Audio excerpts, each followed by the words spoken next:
এক আলাপচারিতায় মাস্টারদা মহেন্দ্রনাথ গুপ্ত ঠাকুরকে জিজ্ঞেস করছেন, ঈশ্বরে কি করে মন হয়? ঠাকুর উত্তর দিচ্ছেন, সর্বদা ঈশ্বরের নাম গুণগান করতে হয়, আর সৎসঙ্গ মাঝে মধ্যে করতে হয়, নির্জনে তার চিন্তা করতে হয়। ঈশ্বরই একমাত্র নিত্য বস্তু, বাকি সব অনিত্য। আবার মাস্টারদা জিজ্ঞেস করছেন, কি করে ঈশ্বর দর্শন সম্ভব? ঠাকুর তার উত্তরে বলছেন, ব্যাকুল হয়ে কাঁদলে তবে তাকে দেখা যায়। একসময় শ্রীরামকৃষ্ণদেব বেদান্ত সম্বন্ধে মাস্টারদাকে বলেছিলেন, অষ্টাবক্র সংহিতায় আত্মজ্ঞানের কথা বলা আছে, সোহোহম, অর্থাৎ আমি সেই পরমাত্মা। এই বেদান্তবাদী সন্ন্যাসীদের মত, আত্মা নির্লিপ্ত, সুখ দুঃখ পাপ পুণ্য আত্মার অপকার করতে পারে না। কিন্তু দেহ অভিমানী সংসারীদের জন্যে এ মত ঠিক নয়। তবে আমি মুক্ত, এ অভিমান খুব ভালো। আমি মুক্ত বলতে বলতে সে মুক্ত হয়ে যাবে। একদিন শ্রী রামকৃষ্ণদেব নরেন্দ্রনাথকে বলছেন, ঈশ্বর সর্বভূতে আছেন, তবে ভালো লোকের সঙ্গে মাখামাখি চলে, মন্দ লোকের সঙ্গে চলে না। বাঘের ভেতরেও নারায়ণ আছে, তা বলে বাঘকে তো আলিঙ্গন করা চলে না। এ ব্যাপারে তিনি একটি গল্প বললেন। কোনো এক বনে একটি সাধু থাকতেন, তার অনেক শিষ্য। একদিন তিনি শিষ্যদের উপদেশ দিলেন, সর্বভূতে নারায়ণ আছে, এটি জেনে সকলকে নমস্কার করবে। একদিন একটি শিষ্য হোমের জন্য কাঠ আনতে বনে গেল। এমন সময় হঠাৎ চিৎকার শোনা গেল, পালাও পালাও, একটা পাগল হাতি আসছে। সবাই পালিয়ে গেল, কিন্তু শিষ্যটি পালালো না। সে ভাবল, হাতিও নারায়ণ, তবে কেন পালাবো? এই বলে সে দাঁড়িয়ে রইল, নমস্কার করে স্তব স্তুতি করতে লাগলো। এদিকে মাহুত চেঁচিয়ে চলেছে, পালাও পালাও। শিশুটি তবুও নড়ল না। শেষে হাতিটা সুরে তুলে তাকে একেবারে ছুঁড়ে ফেলে দিয়ে চলে গেল। শিষ্য ক্ষতবিক্ষত হয়ে অচৈতন্য হয়ে পড়ে রইল। সংবাদ পেয়ে গুরু এবং অন্যান্য শিষ্যরা তাকে ধরাধরি করে আশ্রমে নিয়ে এলো। ঔষধ দিয়ে তার সেবা করতে লাগলো। যখন তার সংজ্ঞা ফিরল, তখন গুরুদেব বললেন, তুমি কেন হাতি আসছে শুনে চলে গেলে না? শিষ্য বলল, গুরুদেব, আপনি যে বলেছিলেন নারায়ণ সব জীবজন্তুর মধ্যেই রয়েছে, তাই আমি হাতি নারায়ণ আসছে দেখে সেখান থেকে সরে যাইনি। তখন গুরুদেব বললেন, বাবা, হাতি নারায়ণ আসছিলেন বটে, কিন্তু মাহুত নারায়ণ যে তোমাকে বারণ করেছিলেন, সরে যেতে বলেছিলেন, তা তুমি মাহুত নারায়ণের কথা বিশ্বাস করলে না কেন? শ্রী রামকৃষ্ণদেব লোকশিক্ষা দিতে গিয়ে বলতেন, দুষ্টু লোকের হাত থেকে নিজেকে রক্ষা করতে হয়, আর রক্ষা করার জন্য একটু তমগুণ দেখানো দরকার। যেমন এক মাঠে এক রাখাল গরু চড়াতো। সেই মাঠে একটা ভয়ানক বিষাক্ত সাপ ছিল। সকলেই সেই সাপের ভয়ে একেবারে ত্রস্ত হয়ে থাকতো। একদিন একটা ব্রহ্মচারী সেই মাঠের পথ দিয়ে আসছিল। রাখালেরা দৌড়োদৌড়ি করে এসে বলল, ঠাকুর মহাশয়, ওদিকে যাবেন না, ওদিকে একটা ভয়ানক বিষাক্ত সাপ আছে। ব্রহ্মচারী বললে, বাবা, তা হোক, আমার তাতে ভয় নাই, আমি মন্ত্র জানি। এই কথা বলে ব্রহ্মচারী সেই দিকেই চলে গেল। রাখালেরা ভয়ে কেউ সঙ্গ নিল না। সাপটা ফোনা তুলে দৌড়ে আসছে, কিন্তু কাছে আসতে না আসতেই ব্রহ্মচারী যেই একটি মন্ত্র পড়ল, অমনি সাপটা কেঁচোর মতন পায়ের কাছে লুটিয়ে পড়ল। ব্রহ্মচারী বললে, ওরে, তুই কেন পরের হিংসা করে বেড়াস? আয়, তোকে মন্ত্র দিব। এই মন্ত্র জপলে তোর ভগবানে ভক্তি হবে, ভগবান লাভ হবে, আর হিংসা প্রবৃত্তি থাকবে না। এই বলে তিনি সাপকে মন্ত্র দিলেন। সাপটাও মন্ত্র পেয়ে গুরুকে প্রণাম করে জিজ্ঞাসা করলে, ঠাকুর, কি করে সাধনা করব বলুন? গুরু বললে, এই মন্ত্র জপ কর, আর কারো হিংসা করো না। ব্রহ্মচারী বাবার যাবার সময় হলো। তিনি বলে গেলেন, আবার আসবো। কিছুদিন যায়, রাখালরা দেখে সাপটা আর কামড়াতে আসে না, ঢেলা মারলে তবুও রাগ হয় না, কেঁচোর মতো হয়ে গেছে। একজন একজন করে রাখালরা কাছে গিয়ে ল্যাজ ধরে ঘুরপাক দিয়ে তাকে আছড়ে ফেলে দিল। সাপটার মুখ দিয়ে রক্ত উঠতে লাগলো, আর সে অচেতন হয়ে পড়ল, নড়েও না, চড়েও না। রাখালেরা মনে করলো সাপটা মরে গেছে, তাই তারা সেখান থেকে চলে গেল। অনেক রাত্রে সাপের চেতনা হলো। সে অতি কষ্টে আস্তে আস্তে তার ক্ষতবিক্ষত দেহটি নিয়ে গর্তের ভেতরে ঢুকল। আর নড়াচড়া করবার জো নেই। অনেক দিন হয়ে গিয়েছে। অস্থি চর্মসার সাপ তখন আহারের চেষ্টায় রাত্রে একবার করে বেরোতো। ভয়ে দিনের বেলা বেরোতো না। মন্ত্র নেওয়ার পর সে আর হিংসা করেনি। মাটি, পাতা, গাছ থেকে পড়ে যাওয়া ফল এসব খেয়েই সে প্রাণ ধারণ করত। প্রায় 1 বৎসর পর ব্রহ্মচারী আবার সেই পথে এলো। এসে সাপের সন্ধান করতে লাগলো। সে সাপটা মরে গেছে। রাখালেরা তাকে এই খবর দিল, কিন্তু ব্রহ্মচারীর তা বিশ্বাস হলো না। সে জানে যে মন্ত্র সে দিয়ে গেছে তার সাধন না হলে সাপটি দেহ ত্যাগ করতে পারবে না। খুঁজে খুঁজে সে সাপটির নাম ধরে ডাকতে থাকলো।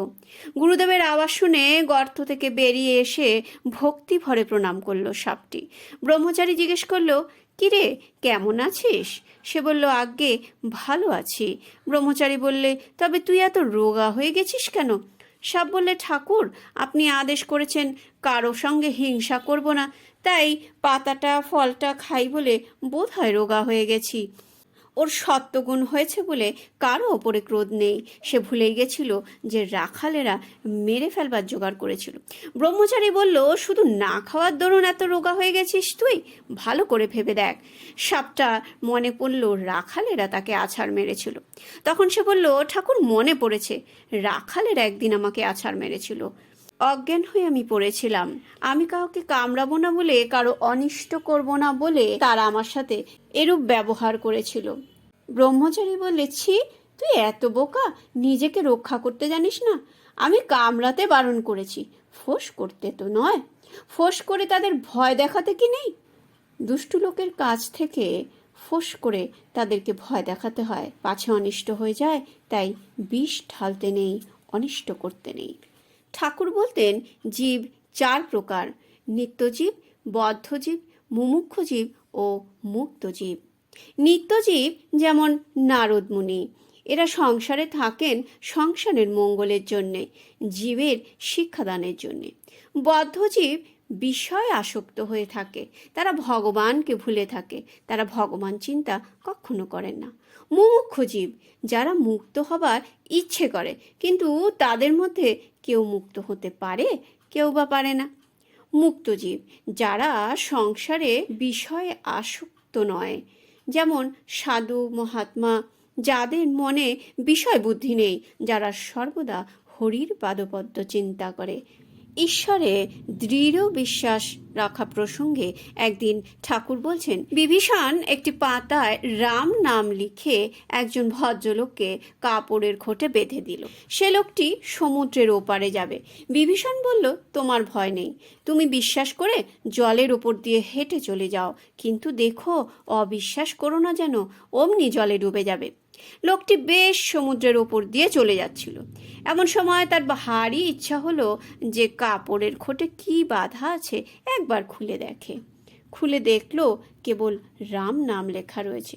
তখন সে ভাবলো, এ কি, শুধু রাম নাম লেখা রয়েছে? যেমনি অবিশ্বাস অমনি ডুবে গেল। একদিন দক্ষিণেশ্বরে সভা ভঙ্গের পরে মাস্টারদা পঞ্চবটী স্থানে ঘুরে বেড়াচ্ছেন। বেলা আন্দাজ 5টা। কিছুক্ষণ পর তিনি শ্রীরামকৃষ্ণের ঘরের দিকে এসে দেখলেন, ঘরের উত্তর দিকে ছোট বারান্দার মধ্যে এক অদ্ভুত ঘটনা।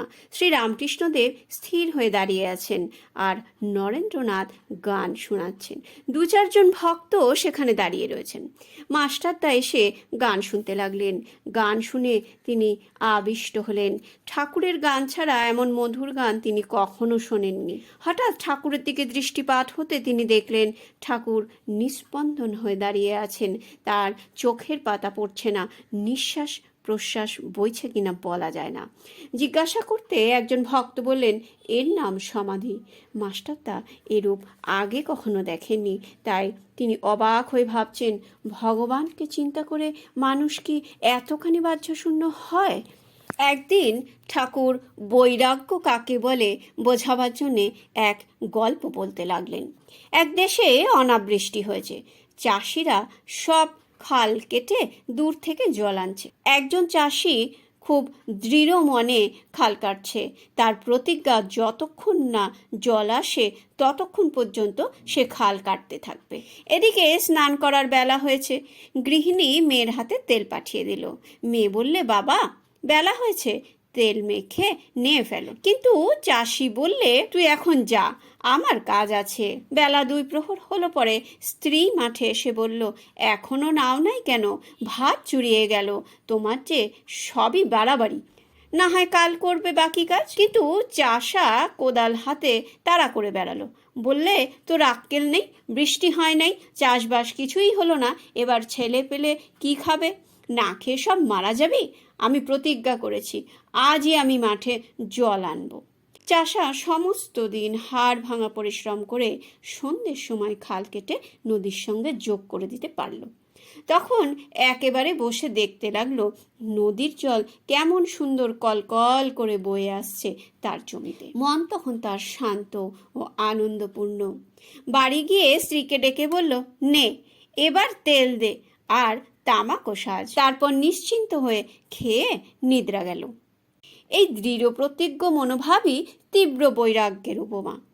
আবার আর একজন চাষি, সেও মাঠে জল আনছিল। তার স্ত্রী যখন বলে গেল, অনেক বেলা হয়েছে, এসো, তখন সে উচ্চবাচ্য না করে কোদাল রেখে স্ত্রীকে বলল, তুই যখন বলছিস তো চল। তা সে চাষার আর মাঠে জল আনা হলো না। ঠাকুর শ্রীরামকৃষ্ণদেব একদিন বলছেন, জানো, সুখ দুঃখ দেহ ধারণের ধর্ম। একজন কাঠুরে ভগবতীর পরম ভক্ত ছিল।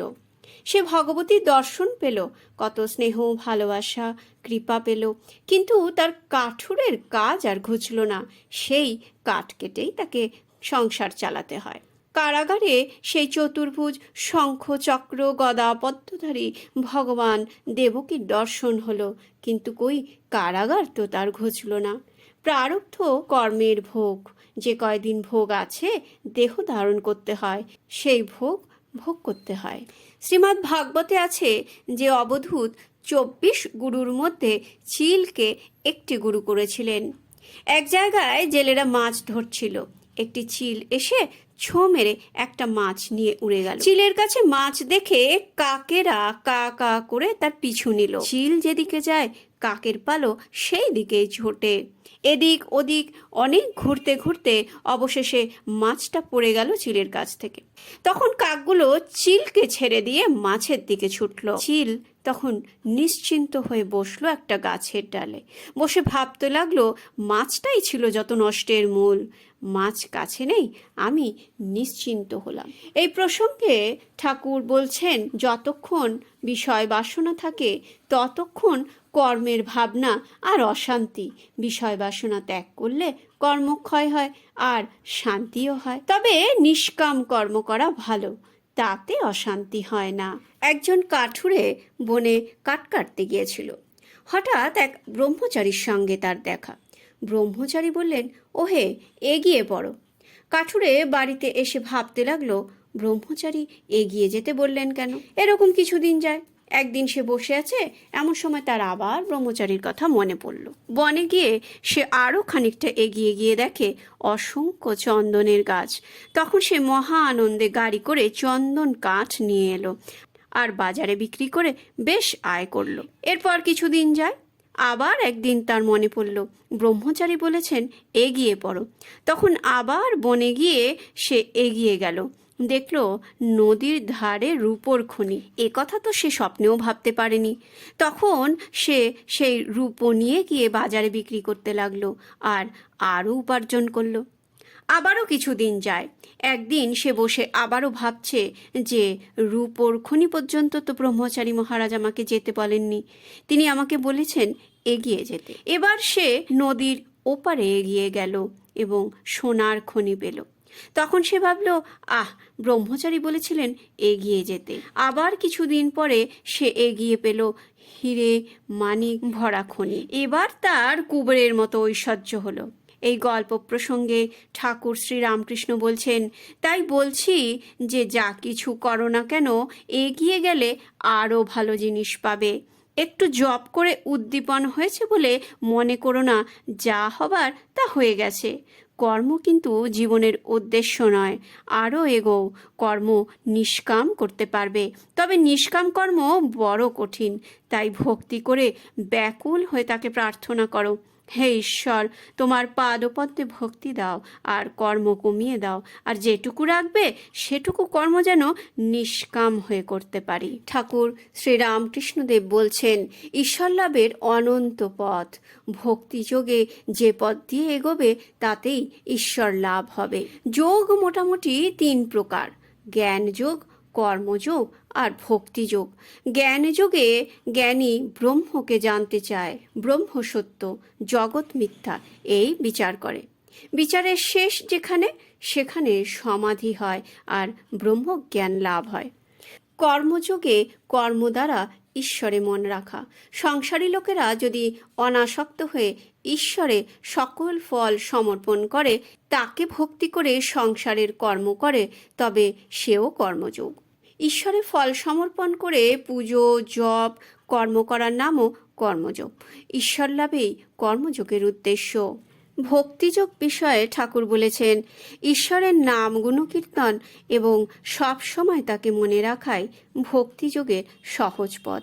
কলিযুগে এটাই সহজ পথ। একদিন নরেন্দ্রনাথ ঠাকুরকে বলছেন, কালীর ধ্যান তো 3-4 দিন করলুম, কই কিছুই তো হলো না। ঠাকুর উত্তর দিচ্ছেন, ক্রমে হবে। কালী আর কেউ নয়, যিনি ব্রহ্ম তিনিই কালী। কালী আদ্যাশক্তি, যখন নিষ্ক্রিয় তখন ব্রহ্ম বলে, যখন সৃষ্টি স্থিতি প্রলয় করেন তখন শক্তি বলে, কালী বলে। যাকে তুমি ব্রহ্ম বলছো তাকেই আমি কালী বলছি। ব্রহ্ম আর কালী অভেদ, যেমন অগ্নি আর দাহিকা শক্তি। অগ্নি ভাবলেই দাহিকা শক্তি ভাবতে হয়, কালী মানলেই ব্রহ্ম মানতে হয়, আবার ব্রহ্ম মানলেই কালী মানতে হয়। ঠাকুর গৃহীদের নির্লিপ্ত থেকে সংসারী হবার উপদেশ দিতে গিয়ে বলেছেন, যে সংসারী ঈশ্বরের পাদপদ্মে ভক্তি রেখে সংসার করে সে জানবে ধন্য। বীরপুরুষ যেমন কারো মাথায় 2 মণ বোঝা আছে আর বর যাচ্ছে, মাথায় বোঝা তবু সে বর দেখছে। খুব শক্তি না থাকলে হয় না। যেমন পাকাল মাছ পাকে থাকে কিন্তু গায়ে একটুকু পাক নেই। সংসারে নির্লিপ্তভাবে থাকতে গেলে কিছু সাধন করা চাই। দিন কতক নির্জনে গিয়ে থাকা দরকার, তা বছরে একবার হোক, কিংবা 6 মাসে, কিংবা 3 মাসে বা 1 মাসে। নির্জন স্থানে গিয়ে ঈশ্বর চিন্তা করতে হয়, সর্বদা তাকে ব্যাকুল হয়ে ভক্তির জন্য প্রার্থনা করতে হয়, আর মনে মনে বলতে হয়, আমার এ সংসারে কেউ নেই, যাদের আপনার বলি তারা 2 দিনের জন্য। ভগবান আমার একমাত্র আপন, আমার সর্বস্ব। ভক্তি লাভের পরে সংসার করা যায়। যেমন হাতে তেল মেখে কাঁঠাল ভাঙলে হাতে আর আঠা লাগে না। সংসার যেন জল স্বরূপ, আর মানুষের মন যেন দুধ। জলে যদি দুধ রাখতে যাও, দুধে জলে এক হয়ে যাবে। তাই নির্জন স্থানে দই পাততে হয়, দই পেতে মাখন তুলতে হয়। মাখন তুলে যদি জলে রাখো তাহলে জলে মিশবে না, নির্লিপ্ত হয়ে ভাসতে থাকবে।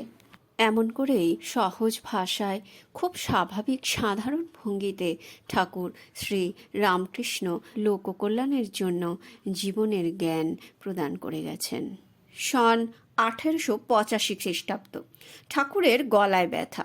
প্রথমে ভাবা গেছিল প্রচণ্ড গরমের জন্য তাকে কিছুদিন পানীয় জলে বরফ দেওয়া হয়েছিল, হয়তো সেই কারণেই এই ব্যথা। কিন্তু ব্যথা যখন ক্রমে বেড়ে চলল তখন ভক্তরা চিন্তিত হয়ে পড়লেন। চিকিৎসক দেখিয়ে ওষুধের ব্যবস্থা করা হলো, কিন্তু তাতে কিছু উপশমের লক্ষণ দেখা গেল না। এরপর প্রখ্যাত চিকিৎসক রাখালবাবুকে ডাকা হলো। দীর্ঘ পরীক্ষা নিরীক্ষার পরে গলার ভেতরে এবং বাইরে লাগাবার জন্যে তিনি ওষুধ ও মালিশ দিলেন। তার নির্দেশ, কথা কম বলতে হবে। জ্যৈষ্ঠ মাসের শুক্লা ত্রয়োদশী তিথি পানিহাটিতে বৈষ্ণব সম্প্রদায়ের এক মেলা হবে। ঠাকুর এর আগেই উক্ত মেলায় ও মহোৎসবে কয়েকবার গিয়েছেন। শ্রী গৌরাঙ্গ ও শ্রী নিত্যানন্দ প্রভুপাদের নাম গান করেছেন। সে বছরও যাবার জন্য বায়না ধরলেন। তার ইচ্ছার কাছে ভক্তরা পরাজিত হলো। তারা সিদ্ধান্ত নিল কয়েকজন তার কাছাকাছি সর্বদা অবস্থান করবে। রোগ যন্ত্রণার ব্যাপারে তারা সতর্ক থাকবে। যথাসময়ে সকালে রামচন্দ্র প্রমুখ প্রায় 25 জন ভক্ত নৌকোযোগে শ্রী রামকৃষ্ণদেবকে নিয়ে পানিহাটি উদ্দেশ্যে যাত্রা করলেন। শ্রী মায়েরও যাবার ইচ্ছে ছিল, কিন্তু পরে তিনি আর গেলেন না। দুপুরে ভক্তরা মহানন্দে কীর্তন গাইছেন। ঠাকুর একটি চেয়ার পেতে বসে এক প্রান্তে করতালি সহযোগে গুনগুন করে তাদের সাথে গান গাইছেন। অন্যান্য ভক্তরাও তার আশেপাশেই আছেন, কীর্তন শুনছেন। এমন সময় হঠাৎ ঠাকুর চেয়ার ছেড়ে উঠে পড়লেন এবং কীর্তনীয়দের মাঝখানে গিয়ে দুবাহু তুলে নাচতে লাগলেন। তিনি রীতিমতো ভাবাবিষ্ট। অসুস্থতার কোনো চিন্তাই তার নেই, কিন্তু ভক্তেরা প্রমাদ গুনল। কীর্তন থেকে তাকে বিরত করার সাধ্য কারণেই। পানিহাটি থেকে ফিরে মহোৎসবে কীর্তন করার ফলে তার গলার ব্যথা বেশ বৃদ্ধি পেল। ঠাকুরের রোগের উপশম হওয়া তো দূর, পরিস্থিতি সময়ের সঙ্গে কঠিন থেকে কঠিনতর হতে লাগলো। নরেন্দ্রনাথ ডাক্তারি বই পড়ে ডাক্তারদের সঙ্গে কথাবার্তা বললে আশঙ্কা করলেন বোধ হয় ক্যান্সার। যদি তার আশঙ্কায় সত্যি হয় তবে সর্বনাশ। ভক্তরা নিজেদের সিদ্ধান্ত ঠাকুরকে জানালেন। 1885 খ্রিস্টাব্দের অক্টোবরের গোড়ার দিকে বাগবাজারের দুর্গাচরণ স্ট্রিটে ছোট্ট একটি বাড়ি ভাড়া করা হলো। ঘরটিও ছোট। ঠাকুর এখানে আসার পরে তার এই ঘর অন্ধকার পরিবেশ পছন্দ হলো না। তিনি অন্যত্র স্থানান্তরিত করার জন্য বায়না ধরলেন। ডক্টর মহেন্দ্রনাথ সরকার প্রথমে ঠাকুরের চিকিৎসার জন্য পারিশ্রমিক নিতেন, কিন্তু যখন তিনি জানতে পারলেন ভক্তরা চাঁদা তুলে চিকিৎসার ব্যয়ভার বহন করছেন, তখন তিনি পারিশ্রমিক নিতে অস্বীকার করলেন। একদিন দুর্গাপূজার সন্ধিক্ষণে ডক্টর মহেন্দ্রলাল সরকার ঠাকুরের ভাবন্মাদ অবস্থা দেখে বিস্ময়ে হতবাক হয়ে গেলেন। ঠাকুর সেদিন সমাধিস্থ হলে তিনি তাড়াতাড়ি গিয়ে বুকে স্টেথোস্কোপ লাগিয়ে দেখতে লাগলেন। স্পষ্ট বুঝলেন তার হৃদস্পন্দন স্তব্ধ। নাকের কাছে হাত নিয়ে তিনি পরীক্ষা নিরীক্ষা করেও হতাশ হলেন। ঠাকুর শ্রী রামকৃষ্ণদেব শ্যামপুকুরের অবস্থানকালে তার গলার ব্যাধি বৃদ্ধি পেয়েছিল, আবার ভক্ত সমাগমও দিন দিন বাড়ছিল। ঠাকুর একটু সুস্থ বোধ করলেই ভক্তদের অমূল্য উপদেশ প্রদান করে থাকেন। এই সময় তিনি অতি আশ্চর্য এক দৃশ্য প্রত্যক্ষ করলেন। তার সূক্ষ্ম শরীর স্থূল দেহ থেকে নির্গত হয়ে বিচরণ করছে। এও দেখলেন তার ঘাড়ের কাছে কিছু ক্ষত চিহ্ন। ব্যাপারটি ঠাকুরকে ভাবিয়ে তুলল। মা জগদম্বাই তাকে বলে দিলেন যে তার কাছে যাওয়া আসা করা কেউ নানা রকম দুষ্কর্ম করে তাকে স্পর্শ করেন এবং তার জন্যই এই ক্ষতরোগ সৃষ্টি হয়েছে। ঠাকুর এ কথা বিস্মিত না হয়ে খুব স্বাভাবিকভাবেই ভক্তদেরকে জানালেন।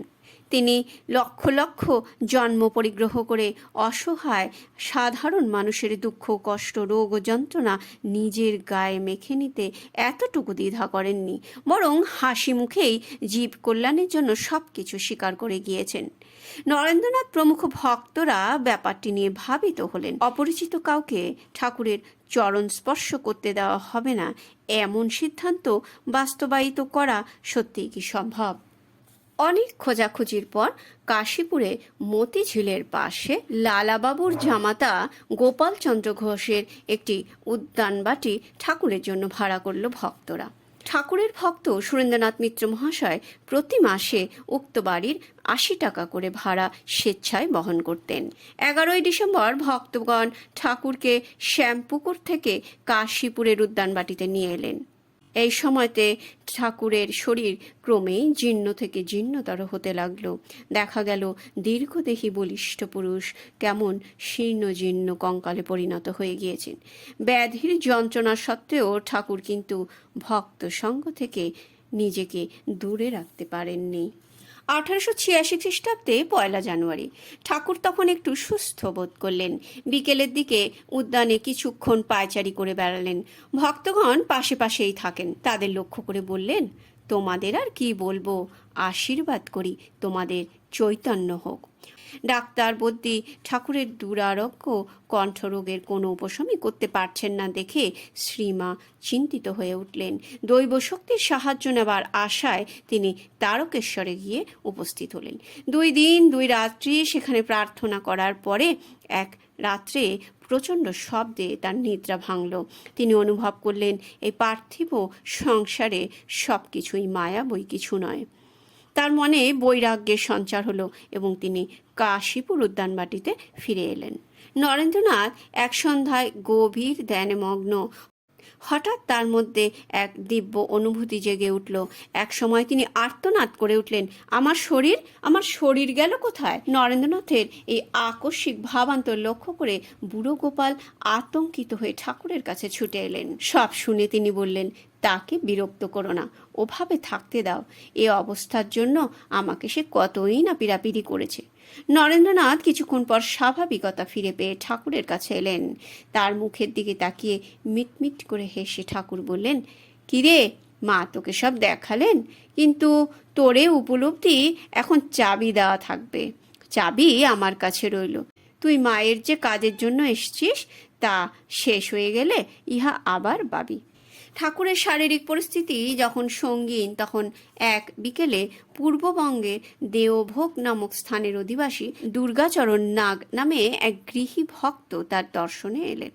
তার সঙ্গে 2-4 কথা হবার পর ঠাকুর বললেন, হ্যাঁ গা দুর্গাচরণ, ডাক্তার বদ্যিরা কিছুতেই আমার রোগ মুক্ত করতে পারছেন না। তুমি কি আমার রোগ সারাতে পারো? নাগ মহাশয় মুহূর্তকাল নীরবে ভাবলেন। ঠাকুরের রোগ ব্যাধি নিজের শরীরে গ্রহণ করবেন। এবার বলে উঠলেন, পারি ঠাকুর, পারি। আমি অবশ্যই আপনাকে রোগমুক্ত করতে পারি এবং করব। কথা বলতে বলতে তিনি 1 পা 2 পা করে ঠাকুরের দিকে এগোতে লাগলেন। অন্তর্যামী ঠাকুর নাগমহাশয়ের মনোবাঞ্ছা বুঝতে পারলেন। আতঙ্কিত হয়ে ভক্তবৎসল ঠাকুর তাকে ধাক্কা দিয়ে সরিয়ে দিয়ে চিৎকার করে উঠলেন, আর 1 পাও এগোবে না দুর্গাচরণ। আমি ভালোই জানি তুমি আমায় রোগমুক্ত করতে পারো। ঠাকুর শ্রী শ্রী রামকৃষ্ণদেবের ইহলোক পরিত্যাগের দিন 8 আগের কথা। তিনি সকালে ভক্ত যোগিনকে একটি পঞ্জিকা নিয়ে তার সামনে বসতে বললেন। যোগিন পঞ্জিকা হাতে ঠাকুরের মুখোমুখি বসে পড়লেন। 25শে শ্রাবণ থেকে পঞ্জিকার পাতায় লিখিত তিথি, নক্ষত্র, বিচার প্রভৃতি পড়তে লাগলেন। কিন্তু শেষ তারিখের বিবরণ পড়ার পরই ঠাকুর তাকে আর অগ্রসর হতে বারণ করলেন। 29শে শ্রাবণ সকালে তিনি নরেন্দ্রনাথকে ডেকে কাছে বসালেন। পরস্পর মুখোমুখি নিষ্পলক চোখে ঠাকুর তার মুখের দিকে তাকিয়ে রইলেন। এক সময় সমাধিস্থ হয়ে লুটিয়ে পড়লেন। নরেন্দ্রনাথ অনুভব করলেন তার শরীরে যেন বিদ্যুতের শিহরণ খেলে গেল। পর মুহূর্তেই তারও বাহ্য জ্ঞান লোপ পেল। সংজ্ঞা ফিরে পেয়ে দেখলেন ঠাকুর তার দিকে তাকিয়ে বালকের মতো ডুকরে ডুকরে কাঁদছেন। নরেন, তোকে আমার যথা সর্বস্ব দিয়ে দিলুম। আজ আমি ফকির হয়ে গিয়েছি। যে শক্তি তোকে দিলুম তা দিয়ে তুই জগৎ জয় করবি, জগৎবাসীর কল্যাণার্থে আত্মোৎসর্গ করবি। কাজ শেষ করে হিসেব নিকেশ মিটিয়ে আবার যথাস্থানে ফিরে যাবি। ঠাকুর সত্যই ঈশ্বর অবতার কিনা পরীক্ষা করার জন্য নরেন্দ্রনাথের মনে ইচ্ছা তীব্রতর হলো। তিনি ভাবলেন, দুরারোগ্য ব্যাধির কবলে পড়ে ভবলীলা সাঙ্গ হতে চলেছে জেনেও ঠাকুর যদি উদাত্ত কণ্ঠে স্বীকার করেন যে তিনি ঈশ্বরেরই অবতার, তবেই আমি তাকে অবতার বলে নির্দ্বিধায় স্বীকার করে নেব। নরেন্দ্রনাথ যখন এরকম কথা মনে মনে ভাবছেন, তখন ঠাকুর মুচকি মুচকি হেসে বললেন, হ্যাঁ রে নরেন, এখনো অবিশ্বাস? যে রাম, যে কৃষ্ণ, সেই ইদানিং রামকৃষ্ণ, তোর বেদান্তের দিক থেকে না। ঠাকুরের কথায় নরেন্দ্রনাথ খুবই লজ্জিত হলেন। সন 1293 শ্রাবণের শেষ দিন রবিবার ঠাকুরের ব্যাধি চরম রূপ ধারণ করল। সকাল থেকেই তীব্র যন্ত্রণায় তিনি ছটফট করছেন। গিরিশচন্দ্র, অনুজ অতুল কৃষ্ণ ঘোষ তার নাড়ি পরীক্ষা করে চমকে উঠলেন। অন্তিম সময় প্রায় উপস্থিত, তিনি সকলকে সতর্ক করে দিলেন। ভক্তগণ শয্যার চারিদিকে ভিড় করে দাঁড়ালো। সবার চোখে মুখে বিষাদের ছায়া। সন্ধ্যায় ঠাকুর সমাধিস্থ হলেন। সংজ্ঞাহীন, শ্বাসক্রিয়ার চিহ্ন মাত্র নেই। নিশ্চল নিথর তার দেহ। শিষ্য ভক্তগণের চোখ ছলছল করে উঠল। ঠাকুরের সংজ্ঞা ফিরতে সামান্য গরম দুধ দেয়া হলো। তিনি পান করলেন, স্পষ্ট স্বরে 3 বার কালী নাম উচ্চারণ করলেন, তারপর চোখ বন্ধ করে শুয়ে রইলেন। রাত্রি ক্রমে গভীর হলো। হঠাৎ ঠাকুরের সর্বাঙ্গে এক শিহরণ অনুভূত হলো। চোখ দুটো নিষ্পলক, এক অভাবনীয় দিব্যকান্তি তার সর্বাঙ্গে পরিস্ফুটিত হলো। সূর্যোদয়ের কিছু পূর্বে পূব আকাশে আলোকছটা দেখা দেবার কিছু আগেই পরম পুরুষ ঠাকুর শ্রী শ্রী রামকৃষ্ণ তার কায়িক দেহ পরিত্যাগ করে মহাসমাধি যোগে অনন্ত সুন্দরের উদ্দেশ্যে যাত্রা করলেন। প্রেমের ঠাকুর শ্রী শ্রী রামকৃষ্ণ দেবের উপদেশ জ্ঞান বিতরণ করে গেলেন, রেখে গেলেন আশীর্বাদ স্বরূপ সর্বজগতের কল্যাণের জন্য, সর্বসাধারণের জন্য।